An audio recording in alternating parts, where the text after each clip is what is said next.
मंत्री, आखिर बात क्या है? आज फिर इस भोजन में मुझे कोई स्वाद क्यों नहीं आ रहा? पूरे राज्य के सबसे अच्छे रसोइये मेरे लिए खाना बनाते हैं, फिर भी हर निवाला फीका लगता है। महाराज, आज तो आपके लिए 56 भोग तैयार किए गए हैं। कश्मीर से केसर मंगाया गया है, दक्षिण से विशेष मसाले आए हैं। रसोइयों ने पूरी मेहनत और लगन से भोजन बनाया है। फिर भी मेरा मन नहीं भर रहा। कभी लगता है स्वाद कम है, कभी लगता है खुशबू नहीं है। आखिर कमी कहां है? महाराज, शायद कमी भोजन में नहीं, मन में है। जब मन बेचैन हो तब सोने की थाली में परोसा भोजन भी स्वादहीन लगने लगता है। बस बहुत हो गया। आज मेरा मन महल में बिल्कुल नहीं लग रहा। मैं अकेला जंगल की ओर निकलना चाहता हूं। शायद खुली हवा में मेरा मन शांत हो जाए। महाराज, अकेले जाना उचित नहीं होगा। सैनिकों को साथ ले चलिए। नहीं, आज मुझे किसी की जरूरत नहीं। मैं अकेला ही जाऊंगा। इतना कहकर राजा अपने घोड़े पर सवार हुआ और महल से निकल पड़ा। पूरे राज्य में उसकी शान थी, लेकिन उसके मन में अजीब सी खालीपन की भावना थी। उसके पास धन, महल, नौकर चाकर सब कुछ था, फिर भी सुकून नहीं था।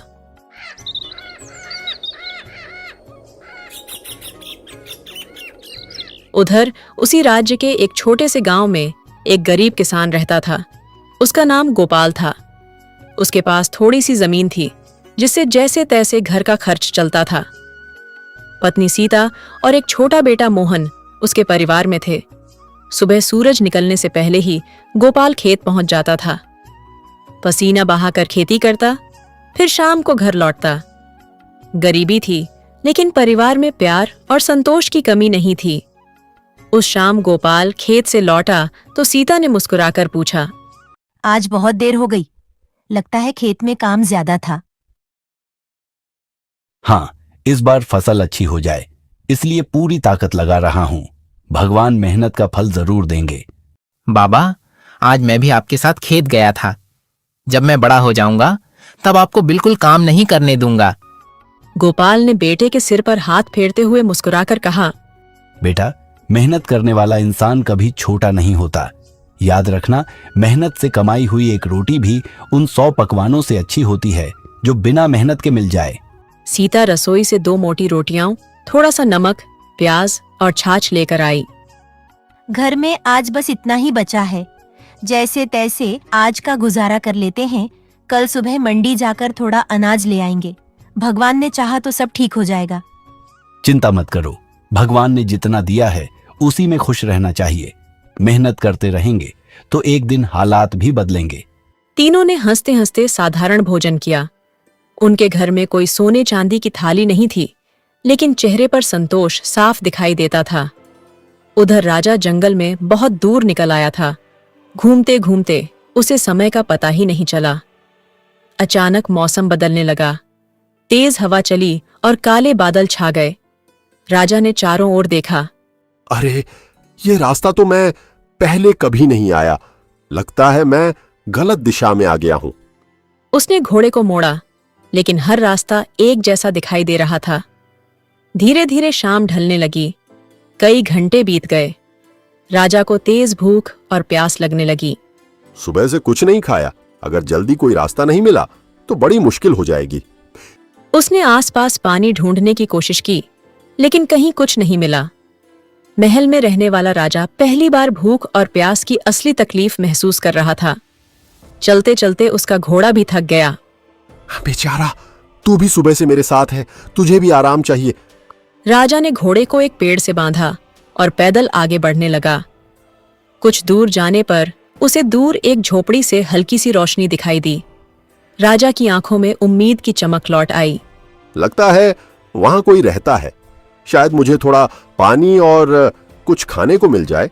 मगर भगवान ने चाहा तो शायद कोई दयालु इंसान मेरी मदद कर दे और आज की रात भूखा प्यासा न बितानी पड़े। वह तेजी से उस झोपड़ी की ओर बढ़ने लगा। उधर झोपड़ी के अंदर गोपाल अपने परिवार के साथ बैठा था। तभी दरवाजे पर किसी ने धीरे धीरे दस्तक दी।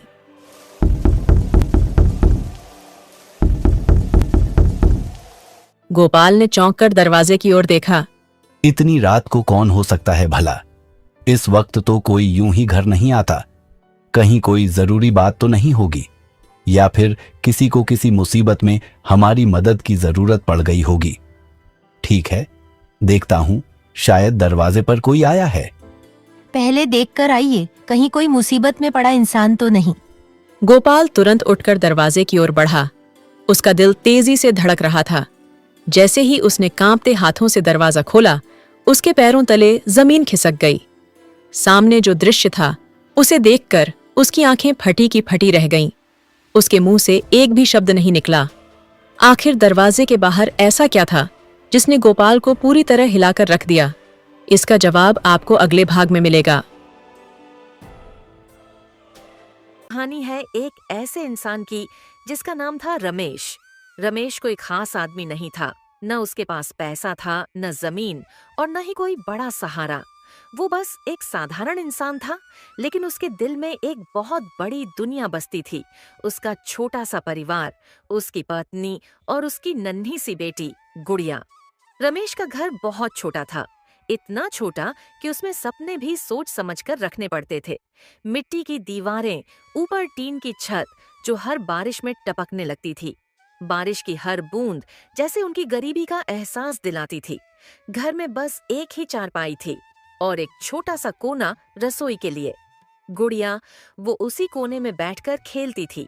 मिट्टी से छोटे छोटे खिलौने बनाती, कभी गुड़िया, कभी घर और कभी एक बड़ा सा महल। शायद वो वही दुनिया बना रही थी जो उसके पास असल में नहीं थी। कभी कभी वो अपने पापा के पास आकर पूछती, पापा, क्या हमें हर दिन ऐसा ही फीका खाना खाना पड़ेगा? मैं हर रोज ये कैसे खाऊं? मेरा भी मन करता है कि मैं अच्छा खाना खाऊं। पापा, हमारे घर अच्छा खाना कब बनेगा? बताइए ना पापा। रमेश कुछ पल के लिए चुप हो जाता है, चेहरे पर मुस्कान लाने की कोशिश करता है, लेकिन आंखें सब सच बता देती हैं। बेटा, अगर भगवान चाहे तो हमारे घर में भी एक ना एक दिन अच्छा खाना जरूर बनेगा। तू बस सब्र रख, फल जरूर मिलेगा। क्या सच में हमारे घर में भी कभी अच्छा खाना बनेगा? लेकिन कब बनेगा पापा? दूसरे बच्चे कितने स्वादिष्ट और अच्छे अच्छे खाने खाते हैं, मुझे भी वैसा खाना खाना है। बेटा, मैं कोशिश कर रहा हूँ, भगवान हमें जरूर फल देगा। भगवान के ऊपर विश्वास रखो। आप इतनी धूप में इतनी मेहनत करते हैं, हर रोज कोशिश करते हैं, फिर भी सब कुछ क्यों नहीं हो पाता पापा? बेटा, तुम बस भगवान के ऊपर विश्वास रखो। कभी कभी फल थोड़ा देर बाद मिलता है, पर मिलता जरूर है।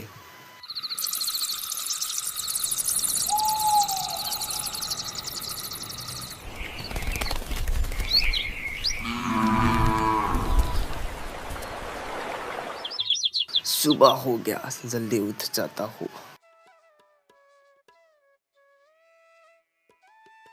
हे भगवान, आज मुझे एक काम दिला दे, कहीं से भी करके एक काम दिला दे भगवान। बहुत दिन हो गया, कुछ भी काम नहीं मिल रहा है। अगर ऐसे ही चलता रहा तो मेरा पूरा परिवार तो भूख से मर जाएगा। प्रभु, एक काम आज दिला दीजिए बस, बाकी मैं कर लूँगा। रमेश हर सुबह उम्मीद लेकर उठता था, लेकिन जैसे ही वो घर से निकलता, उसकी उम्मीद धीरे धीरे टूटने लगती। गांव में हर जगह वही जवाब मिलता,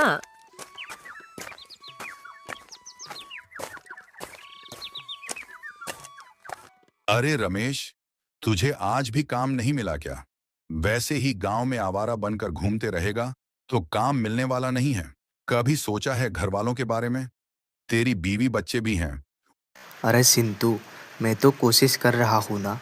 अगर मुझे काम नहीं मिला तो मैं भला क्या कर सकता हूँ? तू ही सोच।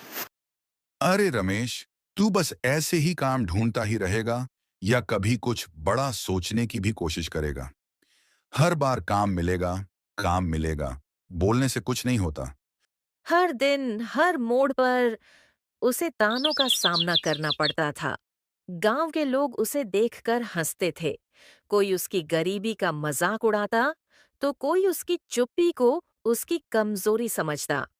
हर बार ताने सुनकर वो बस हल्की सी मुस्कान देता और बिना कुछ कहे वहां से चला जाता।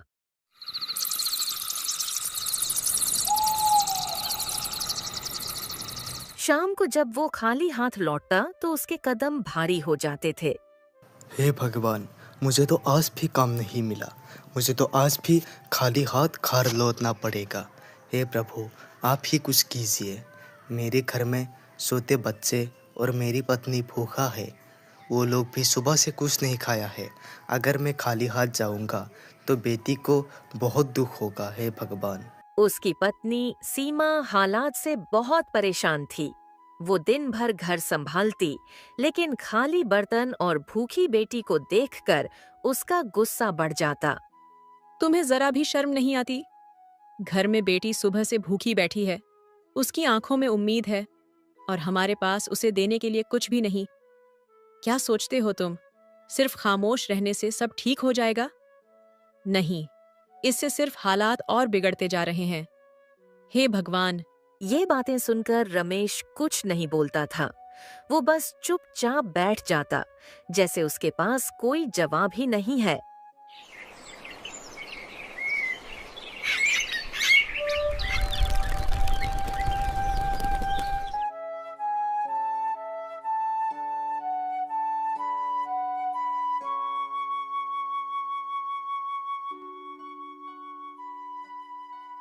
तुमसे कुछ नहीं होगा।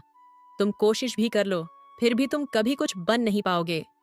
तुम इस घर के लायक नहीं हो, समझे तुम? इस घर में रहने का कोई हक नहीं है तुम्हारा। हमने तुमसे बहुत उम्मीदें रखी थीं, लेकिन तुमने हर बार हमें निराश ही किया है। बेटी, मैं काम ढूंढने के लिए शहर जा रहा हूँ। तुम अपना ख्याल रखना और मम्मी को भी देखना।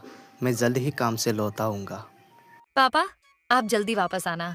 मुझे भगवान पर पूरा भरोसा है कि वो आपको जरूर एक अच्छा काम देंगे।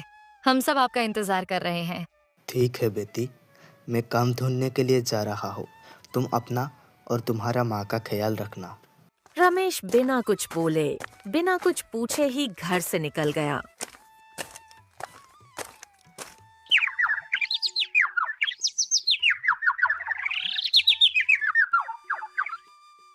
अब रमेश अकेला था। वो चलता गया। गांव के रास्ते खत्म हुए, खेत खत्म हुए और धीरे धीरे वो एक जंगल के पास पहुंच गया। जंगल बिल्कुल शांत था। पेड़ सीधे और घने थे। हवा हल्की चल रही थी। चारों तरफ सन्नाटा था। वो जंगल के अंदर चला गया। सुबह से कुछ खाया भी नहीं है और भूख भी लग रही है।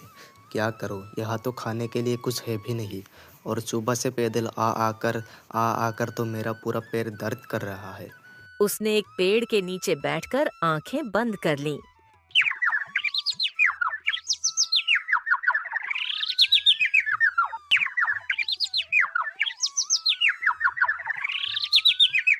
कुछ देर बाद उसे लगा जैसे कोई उसके पास खड़ा है।